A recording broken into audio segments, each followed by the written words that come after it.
بسم اللہ الرحمن الرحیم۔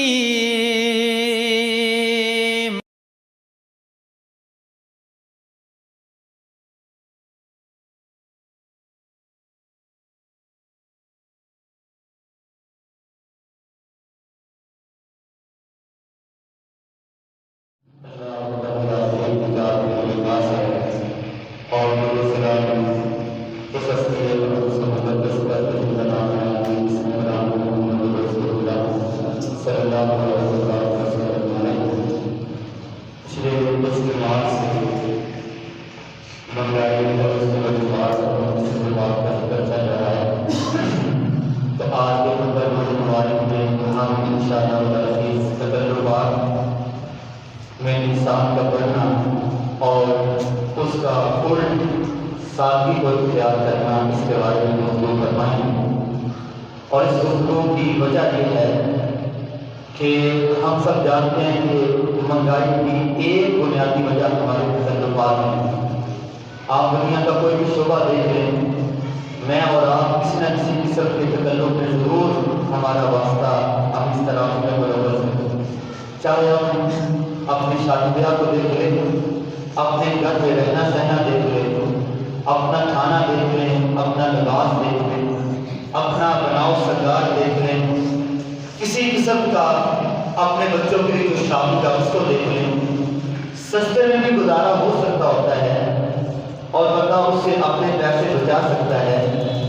لیکن ہم اپنا رکھ رکھاؤ، اپنی نمائش، اپنی نمود، اپنا ظاہر کرنا، اپنے آپ میں وہ چیزیں دکھانا جو ہم میں نہیں ہیں، اپنا رکھ رکھاؤ رکھنے کے لیے کہ اگر یہ کام نہ کیا تو لوگ کیا کہیں گے، یہ کام نہ کیا تو لوگ یہ کہیں گے کہ اپنی دفعہ دیکھا اس نے کچھ نہیں کیا۔ تو ہم اپنا مقابلہ بازی کے اندر آپس میں بہت زیادہ جو تکلفات ہے اس میں ہم آ پڑتے ہیں، جس کی وجہ سے شادی بیاہ کا موقع ہو اور کئی مواقع ہو، ہم نے اکثر اپنے پیسوں کا ایسے اثرات کیا ہے۔ تو آج کی جو والدین اثرات اور اس سے بچنا، یعنی جو تکلفات ہیں ان میں نہ پڑنا اور سادگی کو اختیار کرنا، اس کے بارے میں ذکر ہوگا۔ جو تکلفات ہیں یہ کیا ہے؟ تکلفات یہ ہوتا ہے، تکلف یہ ہے کہ انسان بلا ضرورت کوئی ایسا کام کرے جس کی ضرورت نہ ہو، اور وہ اس میں اس کی نمود و نمائش ہو، اس کی جو ظاہری بناوٹ ہے وہ اس کو ظاہر کرنے کے لیے اپنے آپ میں وہ چیز دکھانا چاہے جو اصل میں اس میں نہیں ہے۔ تو یہ ہے تکلف۔ اور اللہ پاک نے اپنے پاک قرآن میں فرمایا قُلْ مَا أَسْأَلُكُمْ عَلَيْهِ مِنْ أَجْرٍ وَمَا أَنَا مِنَ الْمُتَكَلِّفِينَ۔ اے میرے پیارے حبیب پیغمبر جناب محمد صلی اللہ علیہ وسلم، اپنی زبان اقدس سے اعلان فرما دیں مَا أَسْأَلُكُمْ عَلَيْهِ مِنْ أَجْرٍ، میں جو تمہارے تک رسالت کا پیغام پہنچا رہا ہوں، میں اس کی تم سے کوئی اجرت نہیں مانگتا، وَمَا أَنَا مِنَ الْمُتَكَلِّفِينَ، اور نہ ہی میں کسی قسم کا تکلف کرنے والوں میں سے ہوں۔ تکلف میں نہیں کرتا، نمود و نمائش میں نہیں کرتا، اپنے آپ کو عالم اور متقی ظاہر میں نہیں کرتا۔ حتیٰ کہ آپ تکلفات کی بات کرتے ہیں تو سب سے پہلے علمی لحاظ سے بات کر لیں۔ رسول کریم علیہ السلام کے پاس جب آ کر صحابہ کرام یا اور لوگ بھی آ کر سوال کرتے، آپ کو علم ہوتا تو جواب دے دیتے، اگر علم نہ ہوتا تو اللہ کے پاک پیغمبر وحی کی آمد کے منتظر رہتے، حتیٰ کہ اللہ تعالیٰ وحی کے ذریعے رسول کریم علیہ السلام کو جواب دیتے، پھر آپ کا کیا امت کو بتا دیتے۔ تو اگر نہ وحی آتی تو آپ کہتے میں نہیں جانتا۔ ساری کائنات سے زیادہ علم والے محمد رسول اللہ صلی اللہ علیہ وسلم، لیکن وحی نہیں آئی تو آپ نے جواب بھی دیا۔ جیسا کہ امام مالک کے بارے میں آپ نے کئی دفعہ یہ واقعہ سنا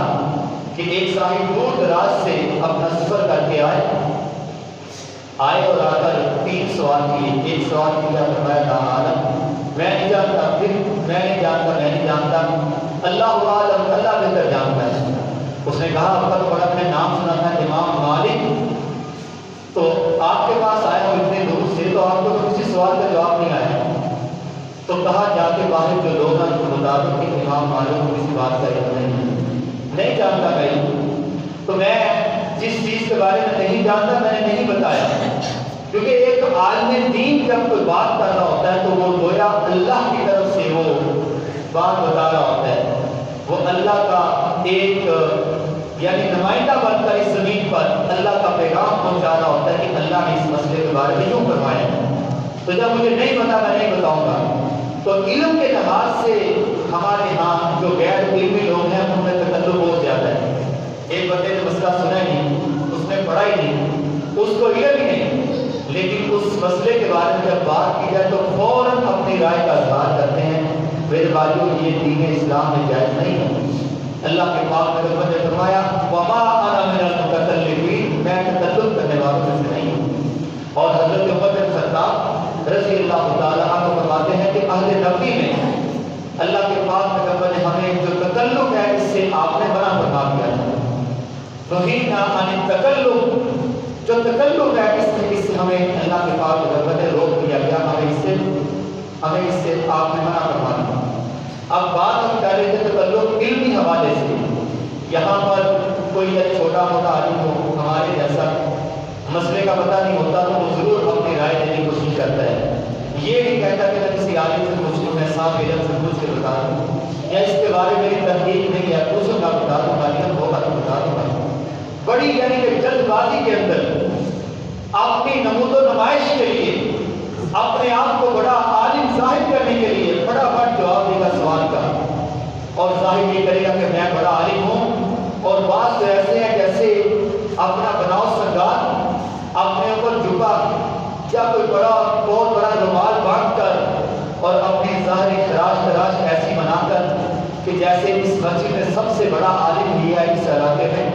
لوگ ایسے عالم بن کر آپ کو پیش کریں گے اپنا۔ تو یہ میرے بھائی کو سارے کیا ہے، یہ تکلفات ہیں، یہ سارے کے سارے تکلفات ہیں۔ ادھر محمد کریم صلی اللہ علیہ وسلم کسی قسم کا تکلف نہیں فرمایا، دنیا کے کسی شعبے کے اندر رسول کریم علیہ السلام نے کبھی بھی تکلف نہیں فرمایا، حتیٰ کہ آپ نے اپنے لباس کے اندر بھی کبھی تکلف نہیں فرمایا۔ حتیٰ کہ حدیث پاک میں آتا ہے کہ جب رسول کریم علیہ السلام کے پاس کوئی باہر سے سفیر آتے یا لوگ آتے کسی اور بستی سے جو آپ کو پہلے نہ جانتے ہوتے، تو آپ علیہ السلام کو پہچان نہ پاتے کہ محمد الرسول اللہ صلی اللہ علیہ وسلم کون ہے۔ آپ نے اپنا کوئی خاص لباس نہ زیبتن کیا ہوگا، اپنے آپ کو زیادہ ظاہر نہ کرتے، اپنی سبائش نہ کرتے، جو اللہ نے حسن کیا تو وہ تو ظاہر تھا، لیکن لباس کے لحاظ سے کبھی بھی آپ نے تکلف نہیں کیا، آپ نے ہمیشہ سادگی اختیار کی۔ اور حضرت عمر بن خطاب رضی اللہ تعالیٰ عنہ جنہوں نے بعد میں ہمیشہ سادگی اختیار کی، صدیق اکبر نے، تمام جو صحابہ کرام نے سادگی اختیار کی، ان کا قول مجھے بھی یاد آیا، فرماتے ہیں کہ اگر میں چاہوں، عمر بن خطاب کہتے تھے، تو میں تمام لوگوں سے زیادہ اچھا لباس زیب تن کر سکتا ہوں، تمام لوگوں سے زیادہ۔ کتنے لاکھ مربع میل کا مالک اکیلا عمر بن خطاب رضی اللہ تعالیٰ، ادھر شام میں فتح ہو چکا، فلسطین فتح ہو چکا، ادھر ایران فتح ہو چکا، اس وقت کی جو عظیم ریاستیں تھی وہ فتح ہو چکی، لیکن عمر کہتے ہیں رضی اللہ تعالیٰ میں لباس کے دوران جو ہم تکلف کرتے ہیں اس کی بات کرتا ہوں۔ رسول کریم علیہ السلام نے تکلف نہ فرمایا، عمر بن خطاب نے تکلف نہ کیا۔ کہتے ہیں اگر میں چاہوں تو ان سے سب سے زیادہ اچھا لباس پہن سکتا ہوں، لیکن نہیں پہنا۔ اور فرمایا اگر میں چاہوں تو میں تمام لوگوں سے زیادہ نفیس اور نرم کھانا اپنے گھر میں پکا سکتا ہوں، لیکن نہیں پکایا۔ ہائے، اس کا نام ہے سادگی، اس کا نام ہے تکلفات میں نہ پڑنا۔ جو اختیار ہونے کے باوجود بھی ان کو اختیار نہیں فرمایا، اس کا نام ہے سادگی۔ اور آج مہنگائی کی جتنی وجہ ہے اس میں سب سے بنیادی وجہ یہ ہے کہ ہم نے سادگی کو چھوڑا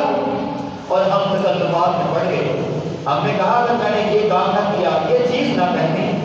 یہ لباس نہ پہنا تو لوگ کیا کہیں گے، اس کے پاس لباس کے زیب تک کرنے کے لیے نہیں ہے۔ آئیے محمد کریم علیہ السلام کی بات سنتے جائیں۔ حضرت عمر بن خطاب اور ایک دفعہ دو احادیث ہیں، حضرت عبداللہ بن مسعود رضی اللہ تعالیٰ عنہ اللہ کے پاک پیغمبر کے حجرہ مبارک میں داخل ہوئے تو دیکھا رسول کریم علیہ السلام ایک کھجور کی چھال کو لیتے ہوئے سخت نیچے بستر جس پر آپ لیٹے ہوئے رسول کریم علیہ السلام کے جس میں ادھر پر آپ کی قبر مبارک پر کھجور کی چھال کی سختی کی وجہ سے سخت نشان پڑ چکے، سرخ نشان پڑ چکے۔ جب آپ نے حضرت بدر سرکار رضی اللہ تعالیٰ عنہ کی آمد کے بعد اتر بیٹھے تو نشانوں کو سب نے دیکھا، آنکھوں سے آنسو آ پڑے۔ کہا ایران اور روم یعنی کیسر و کسرا یہ جو حکمران ہیں وہ نرم بستروں پر آرام کریں اور کل کائنات کے امام محمد رسول اللہ صلی اللہ علیہ وسلم سخت بستروں پر آرام کریں۔ فرمایا آنے والی دنیا اے عمر میرا اور دنیا کا کیا تعلق، میرا اور دنیا کا کیا تعلق، محمد رسول اللہ اس دنیا کو اکٹھا کرنے دنیا ہے صلی اللہ علیہ وسلم۔ فرمایا یہ دنیا ان کے لیے ہے، رب نے ہمارے لیے آخرت میں حصہ رکھا ہوگا۔ یہ ہے دنیا کو اکٹھا نہ کرنا اور تکلفات میں نہ بڑھنا، اور اللہ کے پاک پیغمبر علیہ الصلوۃ والسلام کے لباس کا ذکر کرتا چلو۔ جب ہجرت ہوئی صدیق اکبر رضی اللہ تعالیٰ عنہ آپ کے ساتھ تھے، یہ دونوں ساتھی بھی ہجرت کر کے آئے مکہ سے مدینہ۔ میں نے سیرت کی کتابوں میں پڑھا ہے کہ جب ہجرت یہ مدینہ پہنچے اپنے سواری سے نکلتے دوپہر کا وقت تھا، رسول کریم علیہ السلام ابھی اترے ہی تھے۔ لوگ آپ کے جو چہرے مبارک سے شناسا نہ تھے،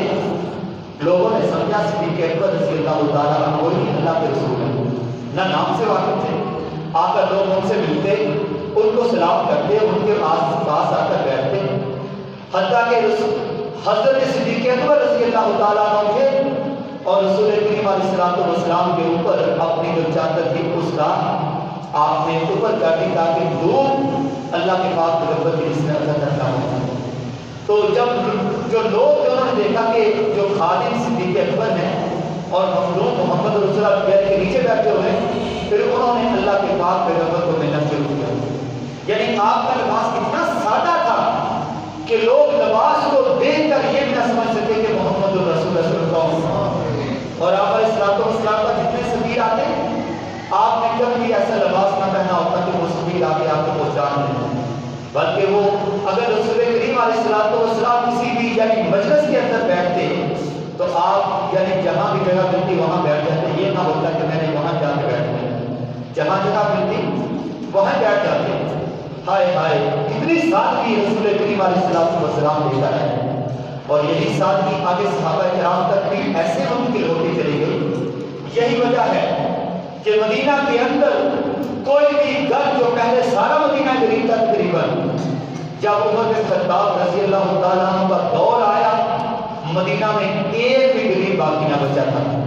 اور میرے محترم بھائیوں یہ تو لباس کی سادگی ہے، جہاں پر میں آپ کو بتاتا چلوں ہماری بہنوں کی شادی ہوتی ہے، ہماری بیٹیوں کی شادی ہوتی ہے، آپ نے دیکھا جو دلہن ہے اس کی پہلی رات یا دوسرے رات، پہلے دن یا دوسرے دن کا لباس پہننے کے لیے کتنے لاکھ لگائے جاتے ہیں، کتنے لاکھوں لگائے جاتے ہیں، کتنے لاکھوں۔ یہ آخر تکلف نہیں تو کیا ہے؟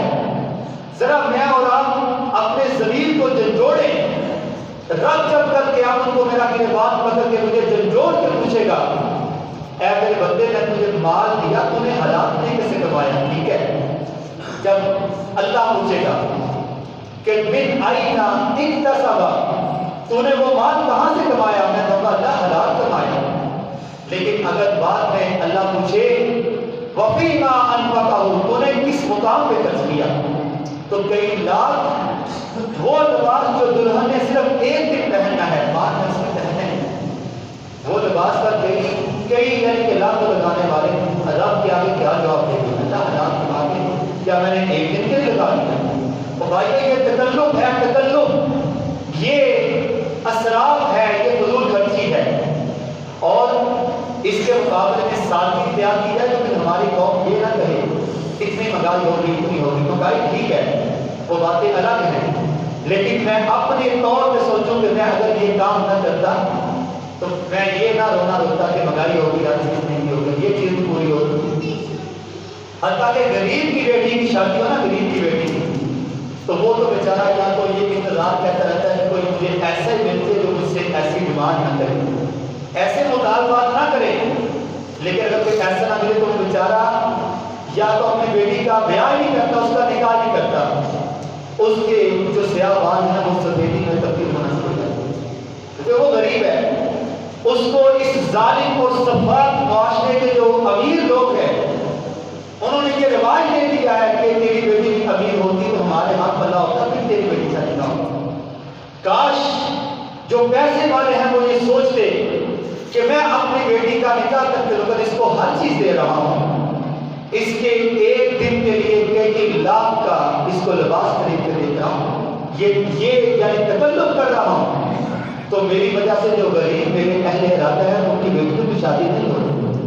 لیکن ہائے کیسے امیر ہے، کبھی یہ دن میں دھیان نہیں آیا، بلکہ میں نے تو دیکھا اپنے معاشرے کے اندر دیکھا کہ لوگ کسی تکلف کے لیے، اپنے رکھ رکھاؤ کے لیے، اپنی بیٹی کے نکاح کے لیے کئی یعنی کہ لاکھوں ادھار اٹھاتے ہیں غریب، اتنا پیسہ نہیں پاس ہے غریب، لیکن کسی یعنی کہ رکھ رکھاؤ کے لیے پیسے ادھار اٹھائے اور پھر کئی ساری عمر بعد بوڑھا ہو گیا، اپنے بوڑھا ہونے تک ایک بیٹی کا جو نکاح کیا تھا اس کا جو قرضہ اٹھایا تھا وہی اس سے ادا نہیں ہوا، اسی حالت میں اللہ کے پاس رہا۔ کیسے معاشرے میں آپ رہ رہے ہیں، صرف اور صرف تکلفات۔ آئیے ابو داؤد شریف کی حدیث اٹھائیے، اللہ کے پاک پیغمبر محمد رسول اللہ صلی اللہ علیہ وسلم بیٹھے ہوئے اپنی مسجد کے اندر، ایک بندہ ایک عورت آئی، کہنے لگی یا رسول اللہ میں آپ کے ساتھ نکاح کرنا ہے، میں اپنے آپ کو آپ کے لیے ہبہ کرتی ہوں، مجھے حق مہر نہ دیجیے، ویسے میرے ساتھ نکاح کرتے ہیں۔ یہ اللہ کے رسول کو اجازت تھی کہ آپ کے لیے تو عورت اگر اپنے آپ کو آگے ہبہ کرے تو آپ اس کے ساتھ نکاح کر سکتے ہیں، یعنی بغیر حق مہر کے۔ آپ علیہ السلام نے اس عورت کو ایک دفعہ اس کے سر سے لے کر اس کے پاؤں تک دیکھا، آپ نے اپنا دھیان نیچے کر دیا، اس نے انتظار کیا، انتظار کرتی رہی، رسول کریم نے دھیان اوپر نہیں اٹھایا، جواب تو دینا نہ تھا۔ جو رسول کریم علیہ السلام کے پاس کوئی بھی آ کر سوال کرتا، نبی پاک کا کبھی جواب نہ ہوتا، یا تو ہاں میں ہوتا یا خاموش رہتے، اور خاموشی کا مطلب یہ تھا کہ ہاں ہے بلکہ نہ ہے۔ جب اتنا وقت گزر گیا تو ایک صحابی پاس بیٹھے تھے، غریب تھے، کہہ رہے یا رسول اللہ اگر آپ کا ارادہ ہے تو اس عورت کا نکاح میرے ساتھ کریں۔ رسول کریم علیہ السلام پوچھا کیا تیرے پاس کوئی ہے چیز اس کو نکاح کی حق مہر دینے کے لیے؟ کہ یا رسول اللہ میرے پاس ایک صرف یہ کہ دھوتی ہے، اوپر پہننے کے لیے نہیں، کوئی قمیض نہیں، اوپر ایک ہی کپڑا ہے، آدھا اس کو لے لیتا ہوں آدھا خود پہن لوں گا، اور میرے پاس کچھ بھی نہیں ہے۔ فرمایا آدھا اس کو دے دے گا، آدھا خود پہنے گا، نہ اس کے استعمال میں رہے گا نہ تیرے استعمال میں رہے گا، وہ تو ضائع ہو جائے گا۔ جاؤ اپنے گھر میں جاؤ، لوہے کی کوئی انگوٹھی ڈھونڈ لاؤ، کوئی اور چیز ڈھونڈ لاؤ۔ کہا یا رسول اللہ اپنے گھر میں لوہے کی انگوٹھی بھی نہیں۔ آج میں اس وقت تک اپنی بیٹی کا نکاح نہیں کرتا جب تک میرے پاس سونا نہ ہو، مال نہ ہو۔ مجھے پتا ہے اس کام کے لیے لوگ ظالم ہیں، بھائی جس کا بیٹا ہوتا ہے وہ لکھ کے دیتے ہیں بعض معاشرے میں کہ ایک یہ والی گاڑی چاہیے، اتنا سال جہیز چاہیے، اتنا سال یہ چاہیے، پھر ہم اپنا بیٹا آپ کی بیٹی سے اس کا نکاح کروائیں گے، اگر ایسا نہ ہوا تو ہم نکاح نہیں کروائیں گے۔ اتنا ظالم معاشرہ۔ ادھر رسول کریم علیہ السلام نے کہا تو گھر میں کوئی پیالہ ہے، کوئی برتن، کوئی پانی پینے والی کوئی چیز، کوئی روٹی کھانے والی کوئی پلیٹ ہے وہ لے آؤ۔ کہا یا چلو اپنے گھر گیا، لوٹا کچھ بھی نہ دیا، واپس آتا مایوس ہو گیا۔ رسول کریم علیہ السلام بھی خاموش رہے، حتیٰ کہ وہ شخص مایوس ہو کر اٹھ کر جب وہاں سے واپس جانے لگا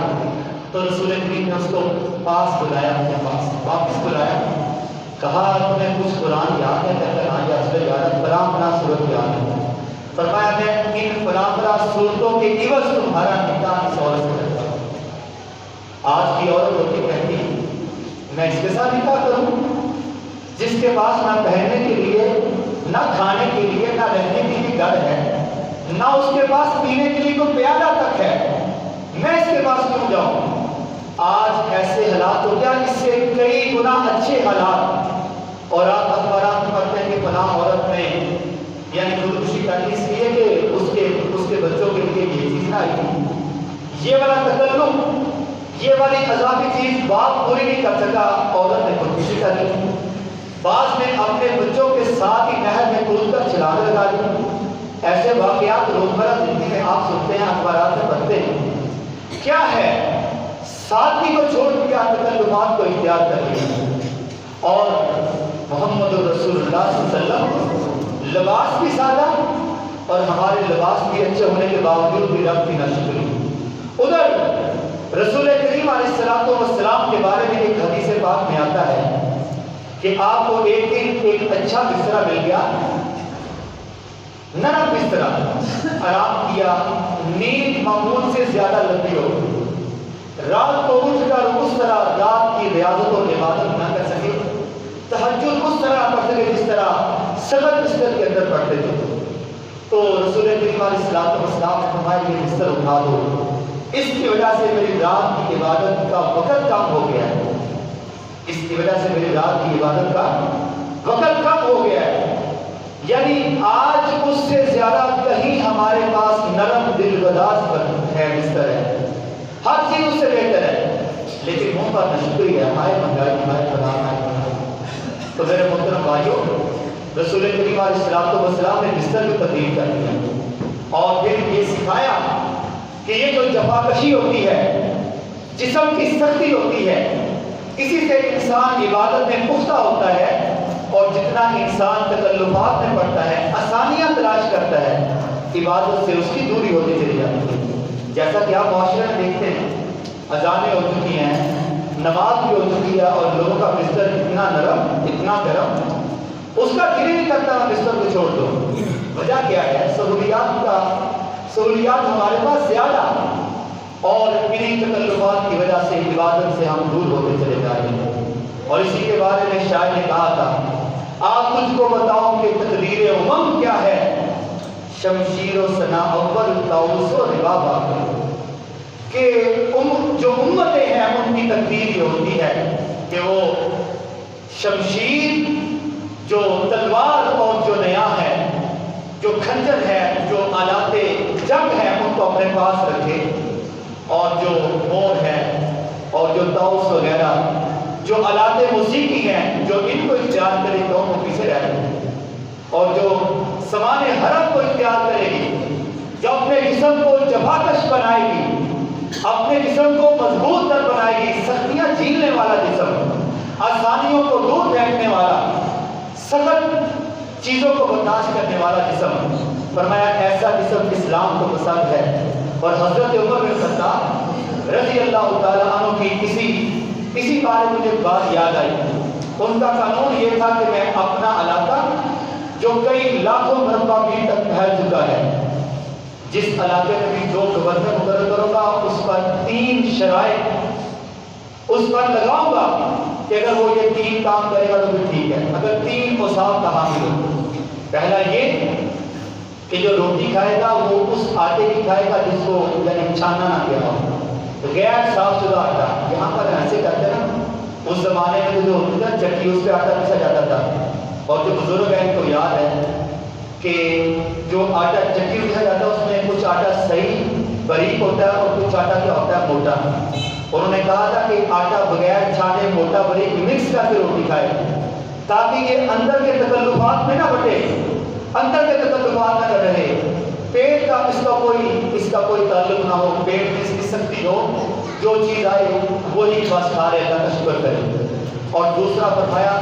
کہ وہ چھلانگ لگا کر جو گھوڑا اس پہ سوار ہوگا، کوئی نیچے چیز لا کے گھوڑے پہ سوار نہ ہو، یعنی اونچے کا ہو اور اس کا پیٹ بھی باہر نکلا نہ ہو، اس کا پیٹ باہر نکلا ہوا نہ ہو، یعنی اندر کی جو ہے نا تکلفات، وہ جو روٹی ہے اس سے دور کر دی، اور جو اپنا باہر کا تکلف تھا پیٹ کا بڑا ہونا، یا فرمایا کہ چھلانگ لگا کے اپنے گھوڑے میں سوار ہوا، یہ جفاکش ہوگا، مضبوط ہوگا۔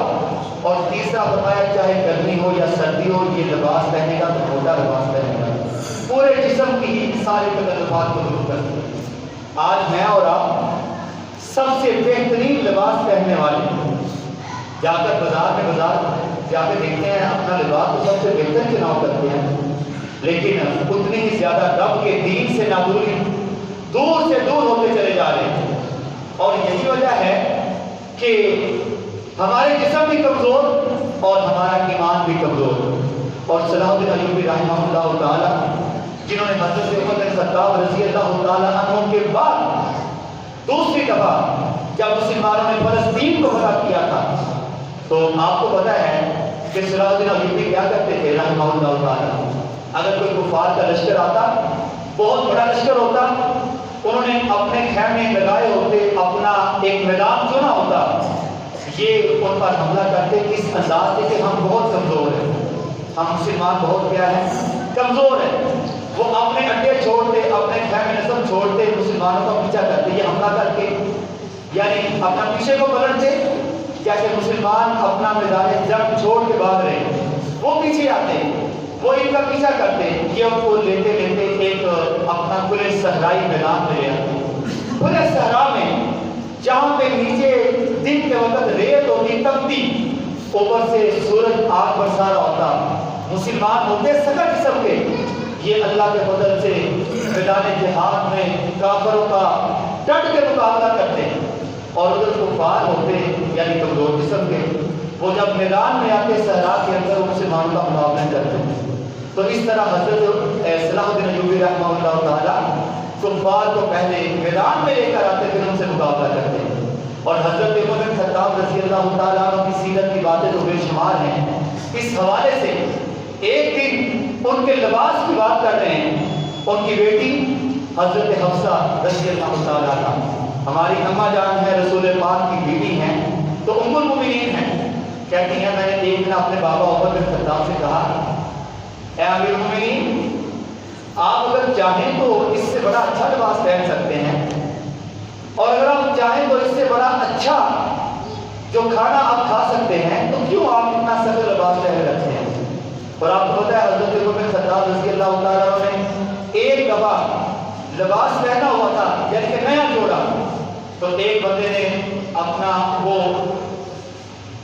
خطبہ ارشاد فرما رہے تھے، ایک بندہ ان کے اعتراض کرتا تھا کہ یار امیر المؤمنین، آپ نے ایک دیا کپڑا اور آپ نے دو لیے ہوئے ہیں نئے کپڑے، یہ کیا ہے؟ فرمایا ایک میرا اپنا ہے، ایک میرے بیٹے عبداللہ نے مجھے گفٹ دیا ہے، یہ اس کا حصہ ہے جو میں نے پہنا ہوا۔ تو اتنا لباس کا احتیاط کرتے۔ اب آج بیٹی کہہ دیا امیر المؤمنین اگر آپ چاہتے تو لباس اچھا پہن سکتے تھے، چاہتے تو خوراک بھی اچھی کھا سکتے تھے۔ کتنا زیادہ مال تھا، اللہ کی قسم، روم فتح ہوا، ایران فتح ہوا، اور یہ کیسر و کسریٰ کے سارے خزانے اللہ کے پاک پیغمبر نے جیسے خوشخبری دی تھی کہ یہ مدینہ میں آئیں گے، اسی طرح مدینہ میں آئے، اور امیر المؤمنین حضرت عمر بن خطاب نے لوگوں کے درمیان تقسیم بھی کیے، اتنا سونا تقسیم کیا۔ لیکن آج بیٹی کہہ رہی ہے اگر آپ چاہیں تو اس سے اچھا لباس پہن سکتے ہیں۔ کہا ہاں پہن سکتا ہوں، لیکن اللہ کی قسم میں نے اپنے دو دوست حضرت محمد رسول اللہ اور حضرت صدیق اکبر رضی اللہ تعالیٰ عنہ کو کبھی ایسا لباس پہن کر دیکھا نہیں جو اس سے اچھا ہو۔ اگر انہوں نے ساتھ کی اختیار کی تو عمر کبھی ان کا راستہ نہیں چھوڑے گا۔ اور اماں جان کہتی ہیں بیٹی حضرت عمر بن خطاب کی کہ ہمارے بابا نے مجھے اس وقت اتنے واقعات سنائے رسول اللہ کے کہ میں نے آپ کی سادگی کے واقعات سنے، میری آنکھوں سے آنسو آ پڑے، میری آنکھوں سے آنسو آ پڑے۔ میں نے کہا میرے پیغمبر علیہ السلام میرے شوہر نامدار اتنے سال تک زندگی گزار ہوئی، تو فرمایا میں کل قیامت کے دن یہ سادگی کے ساتھ عمر بن خطاب میں اللہ کے سامنے تمہارے ساتھ پیش ہوں گا۔ حضرت عمر بن خطاب رضی اللہ تعالیٰ عنہ یہ سادگی لے کر آئے، محمد رسول اللہ یہ سادگی لے کر آئے۔ آج میری بیٹی کی اور جو میرا بیٹا ہے، میرا بھائی، میری بہن کی شادی آتی ہے، یہ نہ محمد رسول اللہ کو یاد رکھتے ہیں، نہ عمر بن خطاب کو یاد رکھتے ہیں رضی اللہ تعالیٰ عنہ۔ کیا وجہ ہے؟ دین کو کچھ سمجھا ہی نہیں ہے۔ تو میرے محترم بھائیوں، حضرت عمر بن خطاب رضی اللہ تعالیٰ عنہ